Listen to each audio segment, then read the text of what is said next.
இந்த உலகத்திலேயே most disturbing movie 2010 release ஆன படம். இந்த படம் கம்ப்ளீட்டாக பேன் பண்ணியிருக்காங்க.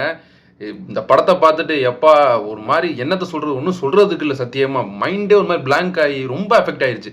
நான் ஒத்துக்கிறேன், ரொம்ப ரொம்ப ரொம்ப ஒஸ்ட் விஷுவல்ஸ் உள்ள படம் தான் இது. ஆனால் அது ரியலில் இருக்குது, ரியலில் நடந்துக்கிட்டு இருக்குது. சும்மா ஒரு எக்ஸாம்பிள் சொல்கிறேன். அந்த படத்தில் ஒரு கேரக்டர் டெட் பாடி கூட செக்ஸ் வச்சுக்கிற மாதிரி ஒரு சீன் இருக்கும்.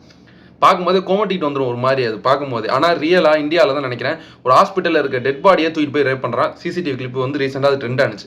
ஸோ இந்த மாதிரி விஷயங்கள் அதில் இருக்குது.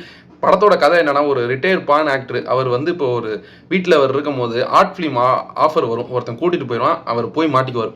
அந்த மனுஷனை கூட்டிகிட்டு போய் ட்ரக்கு கொடுத்து மைண்டை மாற்றி ஃபீடோஃபிலியா நிக்ரோஃபிலியான்றப்போ அந்த மாதிரி விஷயங்களை கொடுமையான வேலை, அந்த மாதிரி கேவலமான வேலையை பண்ண வச்சு நல்லா இருந்த குடும்பத்தையே அழிச்சிருவாங்க. எப்போ அது ப்ரீ கிளைமாக்ஸ்லாம் பார்க்கும்போது மூளையெல்லாம் வெடிச்சிருச்சு எனக்கு. அப்படியே என்னடா இது அப்படின்னு சொல்லி 18+ தான் சொல்ல முடியாது, 25+ தான். அதுவே சொல்லாமான்னு தெரியல. நான் யாரும் சஜஸ்ட் பண்ண போகிறது இல்லை. ஆனால் நீங்கள் பார்த்தே ஆகணும். எனக்கு என்ன ஆனாலும் பரவாயில்ல, நான் பார்ப்பேன் அப்படின்னு நினச்சிங்கன்னா இந்த ரீலை எனக்கு ஷேர் பண்ணிவிட்டு மூவின்னு கமெண்ட் பண்ணுங்கள், நான் அனுப்புகிறேன்.